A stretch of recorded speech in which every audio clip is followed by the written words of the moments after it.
Welcome back everybody to another episode of the GKA News Show.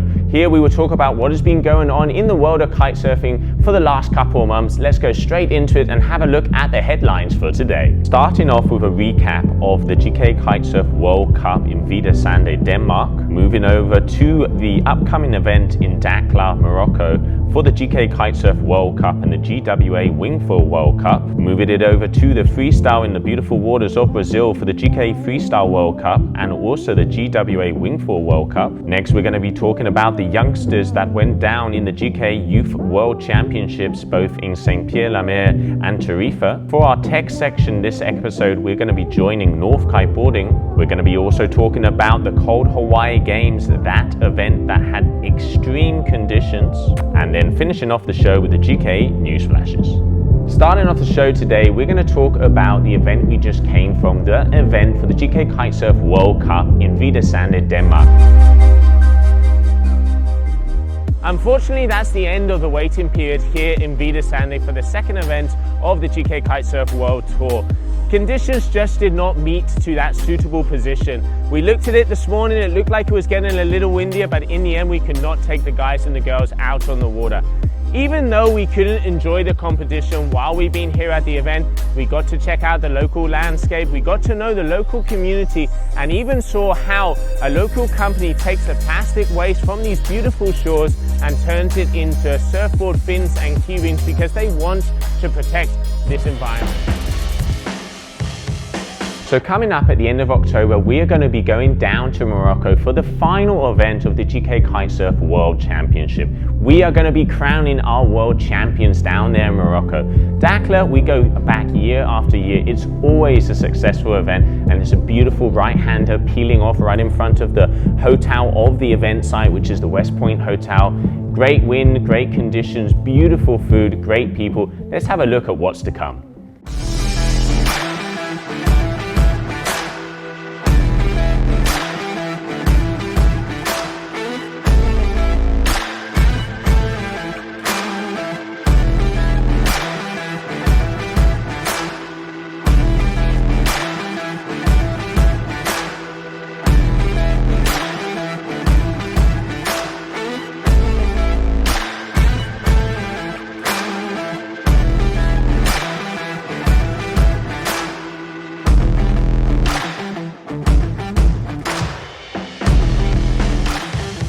Really looking forward to get down to Morocco at the end of this month, and now we can talk about the world champion contenders, because let's not forget, final event of the season, and we are going to see who is going to be world champion. Let's go over to the graphic to see who are those contenders. Even though anything can happen, the main contenders for the Kite-Surf World Championships are James Carew, Ayrton Cosolino, Machu Lopez, and Pedro Matos. These boys are used to fighting it out heat after heat, and it is going to be an event to remember. So starting off at the moment in the lead is James Carew from Australia. If James reaches the quarterfinals, he is world champion. If James loses in round 5, two things can happen. Ayrton and Machu need to win Dakhla to be world champion, and Pedro needs to reach the final to be world champion. It ain't over until the buzzer. It is going to be down to the last turn in Dakhla. Really looking forward to get down there and see who will be world champion this year. Now moving over to the women, as we will be crowning our women world champion also down in Morocco, Dakhla. At the moment there are 3 ladies in the run for the title. Leading the overall ranking and the person with the most possibilities to take the title home is Perry Roberts from Australia. Also in the mix we have Charlotte Carpentier from France, and then we also have Katarina Edding from Sweden. Let's see what has to happen to see who will be crowned world champion this season. If Perry reaches the semi-final, she will be world champion. If Perry loses in the quarterfinals, then the following will happen. Charlotte Carpentier needs to win Dakhla to be world champion. If Perry loses in round 5, two things can happen. Charlotte needs to reach the final to be world champion, and Katarina Edding needs to win Dakhla to be world champion. Anything can happen We know Dakhla is going to produce the goods, and like we said before, it's going to come down to the final turn of the final wave to see who is going to be crowned Women GKA Kite-Surf World Champion 2021. Where there you have it, that is all the details to see who will be crowned the GKA Kite-Surf World Champion of 2021 down in Dakhla, Morocco. There's a few contenders up, and we know it is going to be a battle to the very end. Also down in Dakhla, we have a lot going on, because after the GKA Kite-Surf World Cup, we have the GWA Wingfoil World Cup, where we have the freestyle disciplines and the race disciplines.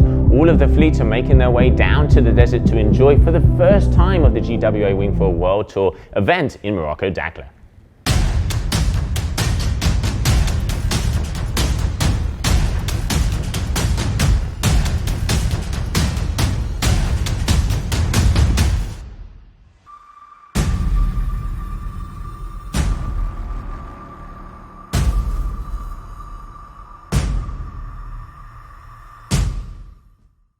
Okay, now it's time to move over to the twin tip freestyle. As for the final event of the season, we are going over to the beautiful Brazil, those warm waters, those perfect conditions for the GKA Freestyle World Cup.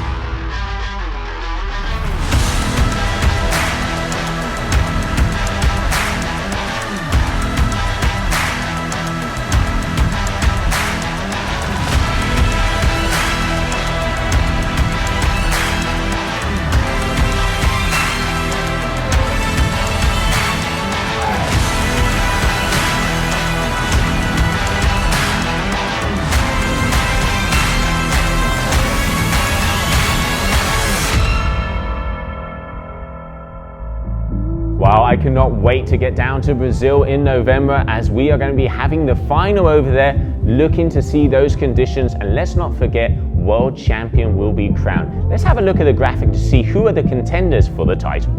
So the main contenders for the GKA Freestyle World Championships 2021 are Arthur Gilbert from France, Jeremy Bolando from Italy. We have Ewan Jaspin from Australia, Adeudi Corniel from the Dominican Republic, Posito Martinez from the Dominican Republic, and Valentin Gerard from France. Whoever wins between Arthur Gilbert and Jeremy Bolando in Brazil will be crowned world champion. If Arthur ends up third, Ewan can still be world champion by winning the Brazilian event. Adeudi can still be world champion if he wins, and if Arthur ends up fourth, Jeremy third, and Ewan second.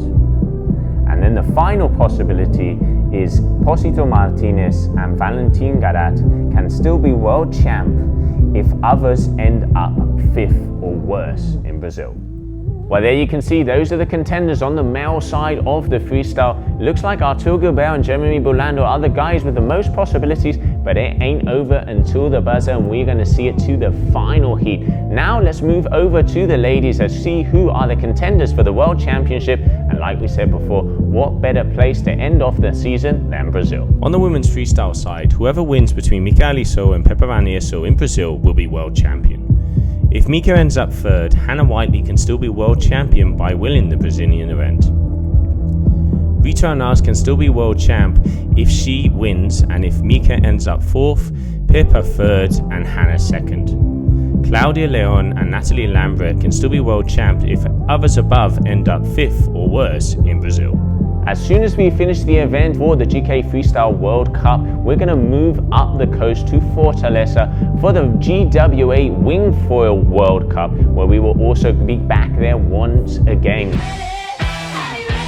Welcome to the tech section of this episode. We are going to be joined by North Kiteboarding, because mark the date, today they launched their new wave kite, the Carve.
Great to see the North Kiteboarding team. They're enjoying the new carve, Jesse, Jalul, Camille, Kapuzin, and don't forget to go to your local retailers because there will be test kites worldwide. Get it on the water. That is where it has to be.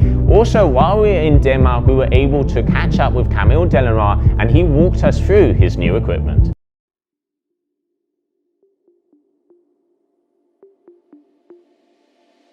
Can you go?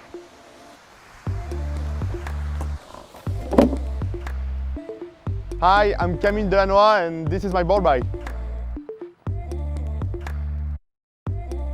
So in my board bags, I usually have, I would say between 5 and 7 boards when I go to a competition, and around 6 kites, couple of bars, harness, wetsuit.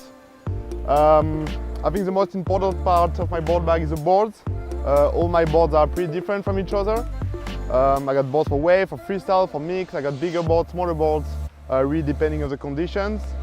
And in terms of kite, well, I have every sizes from 7 to 12 because you never know what can happen. So yeah, that's my board. That's the board I'm riding most of the time. Those 3, well, they all look pretty similar, but they're all actually pretty different. So this one is the one I used in Zilt, and the one I would use for like a mix, competition mix for both wave and freestyle. So this is a comp prototype. I'm not sure about the construction of this one. This one is not carbon, so it makes it a bit more flexible. So it works for both wave and freestyle, and the board is really light. The volume is low and the board is really light, so it's a good board for light wind also. So that's the first one. So that's the 5.0 with, that's another prototype with a different construction. That's the board I will use for 100% wave event. The board is very light, very low volume. So yeah, it's perfect for strapless freestyle conditions. And so this one looks pretty similar, but it's actually a bit smaller. So this one is a 5.0 and that one is a 4.10. It's the same construction, and that would be for flat water with strong wind. So that's a short board. It makes it like a really good board. So yeah, for strong wind and for big air, I think. Yeah, I think for freestyle that's also one of my go-to boards. And yeah, I don't have all of my boards here. I have also like a couple of wave boards, but yeah, didn't bring it here. I don't really need it. So in my board bag, well, I have obviously the navigator bar. I don't know, I travel usually with like 4 or 5 bars, so I can set up different kites on the beach for the competitions, and all my kites are ready to go just before my hit. So I would got 4 or 5 bars, and then, well, obviously a harness, the Mystic Majestic. Yeah, my favorite harness, pretty much. So yeah, that's what I got. So the carve is, well, it's a kite I use 100% of the time. I only ride carves. Obviously in different sizes, but I would say that 90% of the time I would go for the 10 meters. That's my favorite size, and it works from 15 to 30 knots. So yeah, it's good for loops, it's good for waves, it's good for pretty much everything, and I'm really used to this size. So yeah, I don't really like changing, and the 10 meter is really my go-to kite, and the kite I use, yeah, 90% of the time. I actually bring 2 10 meters, in case yeah, something happens. So my full range of kites, well, I got pretty much everything from 7 to 12, 7, 8, 9, 10, 11, 12. So from 7 to 9, I use it most of the time for wave riding. I don't need like a kite that is as big or like really strong wind for freestyle. And then 10, 11, 12, mostly for freestyle or really light wind. But yeah, most of the time the 10 meters, sometimes the 11. I'm Camille Delannoy, and that was my board bag.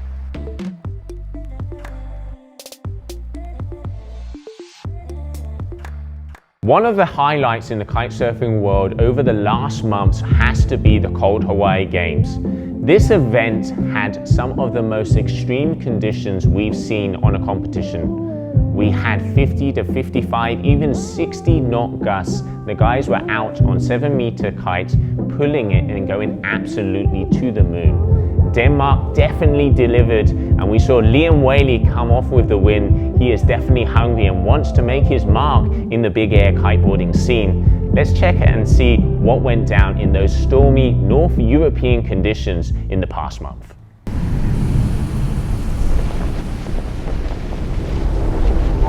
We're looking at a serious forecast. Please be careful. More wind now. Yeah, I'm sure the waves are gonna get a little bit bigger. So it's a good day already. What's up, man? Phew.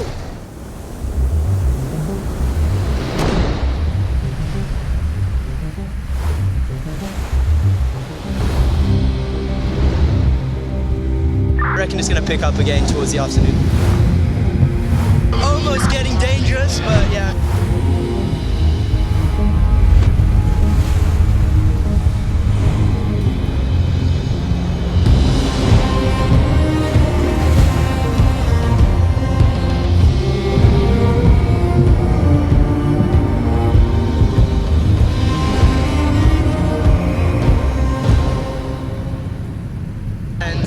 Thank you, Denmark, for providing these epic conditions, and of course the riders, man, they deserve a round of applause because it was truly extreme.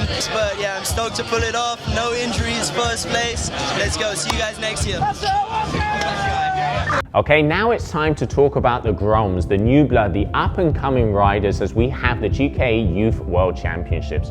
This season we had two events. The first event was in Saint-Pierre-la-Mer. Let's have a look at the graphic to see who took the win and what were the riders on the top of the ranking for that event. Okay, the second event of the season was in my hometown of Tarifa. Let's go to that graphic as we saw some of the most talented and raw talented up-and-coming riders as we had perfect conditions in the beautiful beach of Isla Vaqueros. It really is amazing and impressive to see the talent, the skill that these youngsters have. It's great to see them stepping it up and pushing the boundaries. Boys, watch out, veterans, the youngsters are coming for you. And now let's see who are our world champions in all the different categories.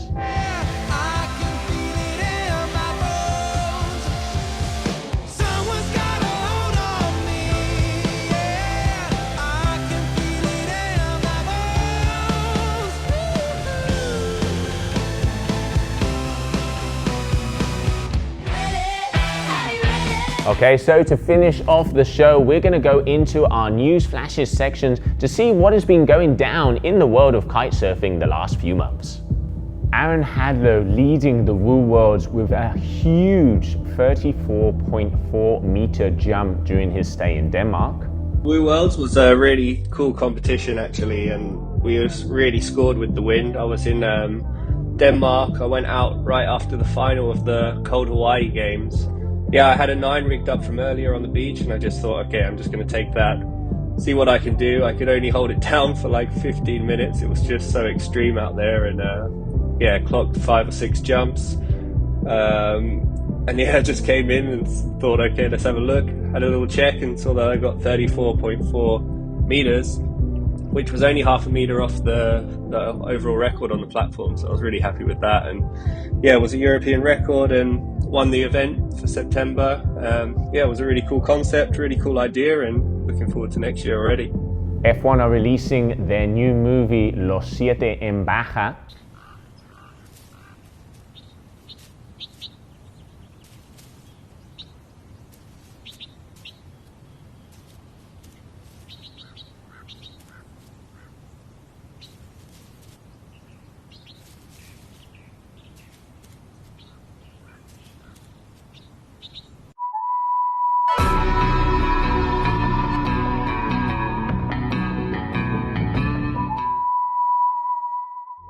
And Jesse Richmond will not be competing in the Red Bull King of the Air 2021. Thanks everybody for tuning in to another episode of the GKA News Show. We will be seeing you very soon, as do not forget on the 27th of October we are going to be down in Dakhla, Morocco, and we're going live for the final event of the GKA Kite-Surf World Cup. I'm Jo Ciastula and we'll see you very soon.